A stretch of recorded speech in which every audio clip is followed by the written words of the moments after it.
ategekanye ku kirere kizoba kimeze kuri uwa kabiri igenekerezo rya 19 Rusama umwaka wa 2026. Mu gatondo hitezwe ikirere cakamwo izuba hacemwe n'ibicu bike bike mu ntara zose zigize igihugu cacu.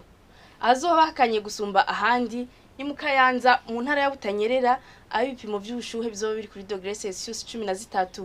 Ku muhingamo hitezwe ikirere cakamwo izuba hacemwe n'ibicu bike bike mu ntara nka zose zigize igihugu cacu uretse Ikarusi mu ntara ya Gitega, Ingozi mu ntara ya Butanyerera hamwe ni Muyinga mu ntara ya Buhumuza hitezwe ikirere ciganjemwe ibicu vyinshi.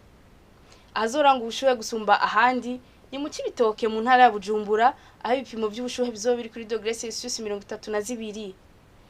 Ejo mu gatondo hitezwe ko izuba rizoseruka igihe cy'isaha 12 zuzuye neza rirenge ku mugoroba igihe cy'isaha 12 zibura iminota 2. Amakuru ategekanye ikirere cyo kuri wa kabiri ni ngaha agarukiye.